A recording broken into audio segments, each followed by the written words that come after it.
भगवान के नाम की महिमा का प्रचार बहुत से संतों महापुरुषों ने वेद पुराण और यहाँ तक कि रामायण में भी किया गया है। कुछ लोग ऐसा सोचते हैं कि केवल कलयुग में ही भगवान के नाम की महिमा है। शेष युग में बिना नाम के ही सब कुछ मिल जाता था, लेकिन ऐसा बिल्कुल नहीं है। जो नियम आज है पहले भी वही थे और आगे भी वही रहेंगे। संत तुलसीदास जी श्री रामचरितमानस में वर्णन करते हैं, चहु जुग तीन काल तिहु लोका, भय नाम जप जीव विशोका। केवल कलयुग की ही बात नहीं है, चारों युगों में, तीनों कालों में और तीनों लोकों में नाम को जप करके ही जीव शोक रहित हुए हैं। राम नाम सब कोई कहे, कहिए राम न होय, गुरु परिषादी राम मनि, बसे तो फल पावे कोई। परम संत गुरु नानक देव जी महाराज जी फरमाते हैं कि जो सुख को चाहे सदा, शरण राम की ले, कहो नानक सुन रे मना, दुर्लभ मानुष दे। परम संत तुलसीदास जी कहते हैं कि जो राम नाम के अधीन है, जिनको राम नाम से प्रेम है, विश्वास है, भरोसा है, वो राम नाम का स्मरण करते ही सद्गुणों से और श्रेष्ठ मंगलों के सम बन जाते हैं। राम के नाम की महिमा अनंत है। कबीरदास जी के एक पुत्र थे कमाल जी। आप सभी जानते हैं कि कबीरदास जी राम नाम का अजपा जाप क्या करते थे, अर्थात 24 घंटे उनकी सांसों से राम नाम का ही उच्चारण होता था। उनका पुत्र कमाल भी उनकी ही भांति राम नाम का जाप करता था। एक बार राम नाम का प्रभाव कुछ ऐसा हुआ कि कमाल द्वारा एक कोढ़ी का कुढ़ दूर हो गया।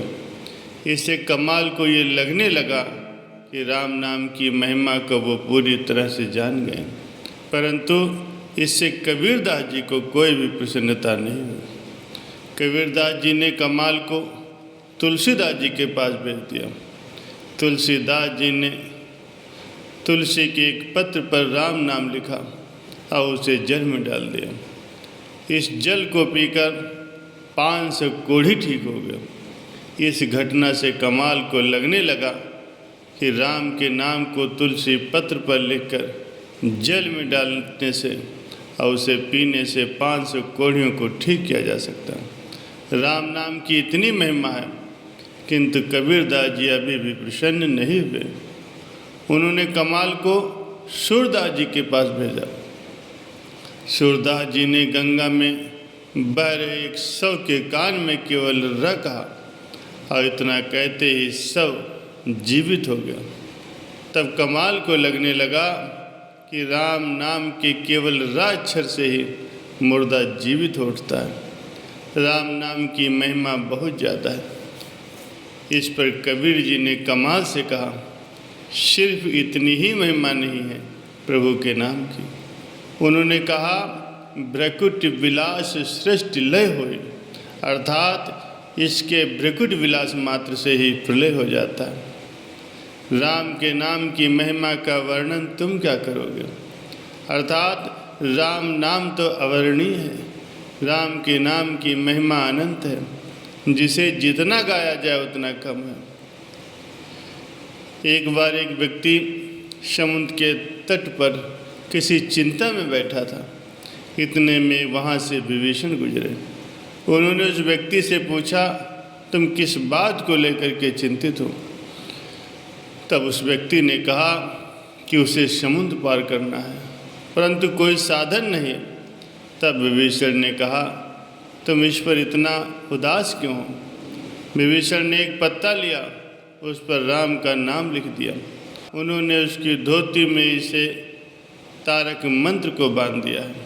विभीषण ने उस व्यक्ति से कहा और बिना घबराए ईश्वर पर भरोसा करते हुए पानी पर चलते जाना, समुद्र पार कर जाओगे।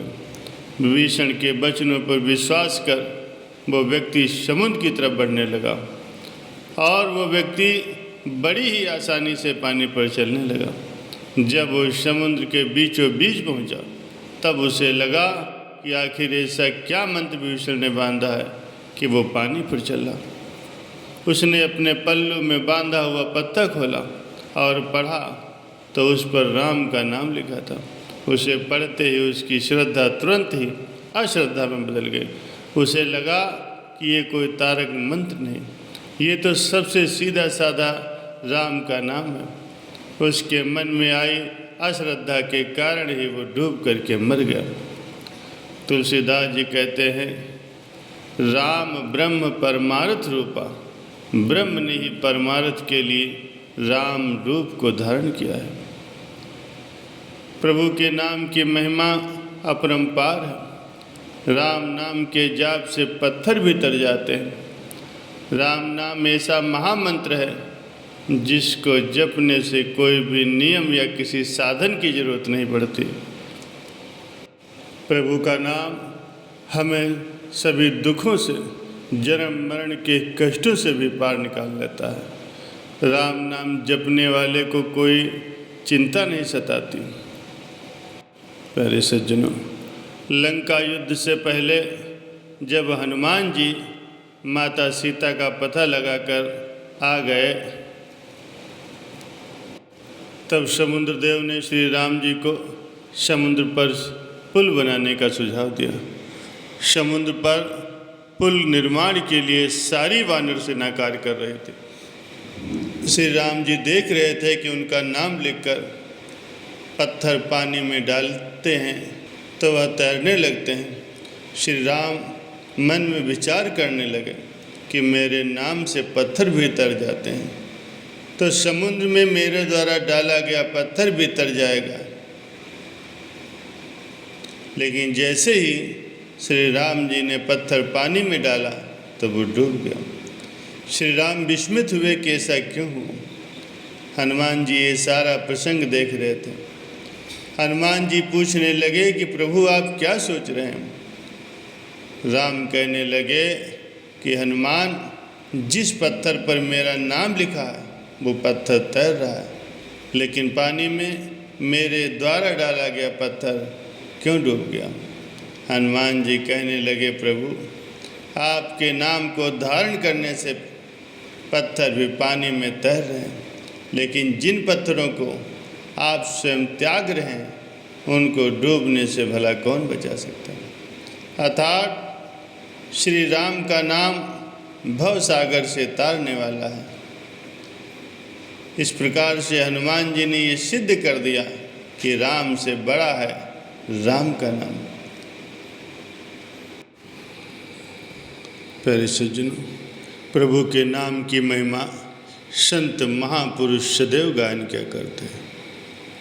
वे जीव को बार बार चिताते हैं कि इस दुर्लभ मानव जन्म को पा करके इसकी वास्तविकता को जानो कि ये तुम्हें किस लिए मिला है। संतों की शरण में आकर के, उनकी सत्संग में आकर के आत्म आनंद पाने का साधन प्राप्त करो। भगवान के नाम सिमरन से उनके चरणों में प्रीति दृढ़ होती है। शुद्ध चेतन स्वरूपात्मिक ज्योति के दर्शन होते हैं और उस अकुट खजाने को प्राप्त करने के तुम अधिकारी बन जाते हैं और उस अमृत को प्राप्त करने के अधिकारी बन जाओगे जिस अमर जीवन की प्राप्ति करने के लिए तुम इस संसार में आए।